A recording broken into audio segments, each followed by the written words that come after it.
আর আজকে আমরা 1 সেকেন্ডও দেরি করিনি ম্যাডামের ডেট ডিক্লেয়ার করে। যখন তার কার্ডিও রেসপিরেটরি অ্যারেস্ট হয়ে গেছে, we declare her as a dead. So এখানে কোনো কনফিউশন নেই। ওনার ইনফেকশন হয়ে সমস্ত শরীরে সেপসিস বলি আমরা, সিভিয়ার সেপসিস। এটা অনেকগুলো ভাবে এটা সরাচ্ছিল, সমস্ত শরীরে চলে গেছিল এবং হার্টের ভালভে ওনার ফাঙ্গাল ইনফেক্টিভ এন্ডোকার্ডাইটিস ছিল এবং সেখান থেকে তারপরে আবার শেষ সময় এসে ব্যাকটেরিয়াল ইফেক্টিভ অর্থাৎ এইভাবে মাল্টি অর্গান ফেলিওর হয়ে শেষ মুহূর্তে ওনার হার্ট আর কাজ করছিল না।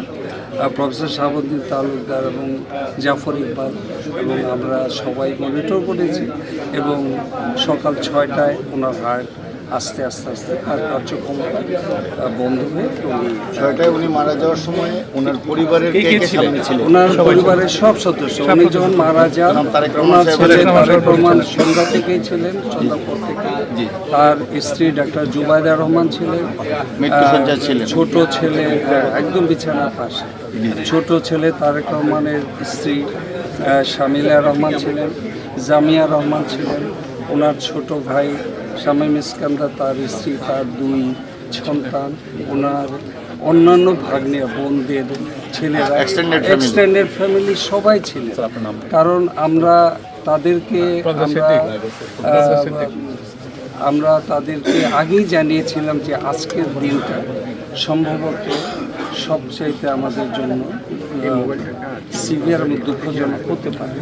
সেটা পরিবারকে জানানোর পরে সবাই সারাদিনই এখানে ছিলেন। তারেক সাহেব তো এসে বসেছেন যে আর মায়ের পাশ থেকে আর কোনো কোথাও সরেননি। তারেক সাহেব জুবাইদা বেডের পাশে সারাক্ষণ বসেছিলেন। আচ্ছা, মেডিকেল টার্মে এই মেডিকেল বোর্ড ম্যাডাম কিছু একটা হয়ে যাবে আর এই মেডিকেল বোর্ড বলবে না বা এটা করবে, এটা ইম্পসিবল। মেডিকেল ইথিক্স, আমাদের মেডিকেল প্রফেশন ইথিক্স এটা সম্ভব।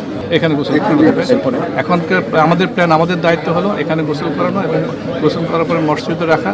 তারপরে সরকারের সিদ্ধান্ত এবং পার্টির সিদ্ধান্ত অনুসারে ওনারা যেখানে জানা যাবে সেখানে শিখবে। বাট কোথায় করবে, কী করবে সেটা সম্পূর্ণ আমাদের ডিসিশন।